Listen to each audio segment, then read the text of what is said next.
Hello and welcome to our latest episode of PolicyCast series.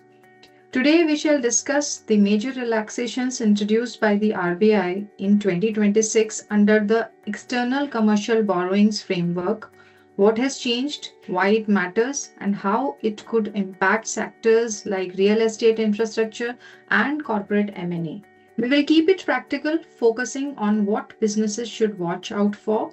Today we have with us Riaz Thingna, partner Grant Thornton Bharat, to talk about the ECB framework and its impact. To set the context, what exactly is an ECB and why do businesses use it, Riaz? Thanks, Shilpa. External commercial borrowings are simply instruments available for an eligible Indian entity to borrow money from outside India to recognized lenders within the parameters prescribed by RBI. Businesses typically use ECBs to access global capital, which may be at more competitive terms. The RBI has now refreshed and consolidated the ECB framework to make it more business friendly while maintaining the necessary guardrails. Well, with that context in mind, let's talk about what's actually changed under the new ECB framework. In February 2026, RBI announced major relaxations to the ECB framework. What are the headline changes, if you can throw some light on it? Sure. The February 26 changes are best described as a liberalization plus simplification package. RBI's press release highlights 5 big themes: wider borrower base, wider lender base, rationalized borrowing limits, simpler maturity rules, fewer pricing restrictions, along with reviewed end-use restrictions and simplified reporting. ECB rules and guidelines that which was earlier spread across master directions and FAQs have now been consolidated into a single FEMA borrowing and lending regulation. So in summary, lender and borrower base has been expanded and pricing and maturity periods are now more market aligned. So, in a nutshell, the message from the RBI is quite clear: make ECBs easier to access, easier to manage, and more aligned with real world financing needs.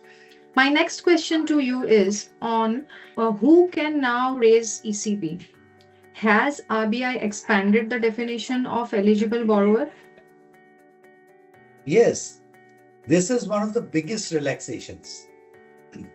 Under the revised framework, any entity incorporated or registered under a Companies Act or a Central or State Act is an eligible ECB borrower.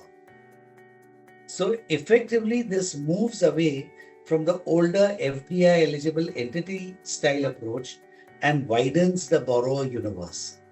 Further, LLPs are also now included in the definition of eligible borrower. That's a pretty fundamental shift, and it opens the ECB door to a much wider set of Indian entities than before. So, now what about borrowing size and repayment timelines? Are ECBs now easier to structure? So, 2 major changes were announced here. First, on borrowing limits, eligible borrowers can now raise ECBs up to $1 billion or up to 300% of net worth, whichever is higher. Second, RBI has standardized the minimum average maturity period at 3 years against multiple maturity buckets earlier. For the manufacturing sector, even shorter tenor ECBs of 1 to 3 years up to $150 million are permitted. Well, for companies planning larger or more time sensitive funding, this kind of flexibility can be a real game changer. A lot of people say pricing has become more market driven. What does RBI's relaxation on cost of borrowing really mean? Earlier, ECBs had explicit all-in cost ceilings. A major relaxation now is that RBI has removed the all-in cost ceiling and linked ECB pricing to prevailing market conditions, instead of a fixed regulatory cap. This makes pricing more commercially negotiable. ECBs less than 3 years still have to comply with the trade credit cost ceilings. So a lot more flexibility has been provided on the pricing aspect. And once pricing becomes flexible, ECB start looking a lot more attractive as a financing option. If I ask you regarding the sectoral impact, then how do these ECB relaxations impact the real estate sector, especially funding for development projects?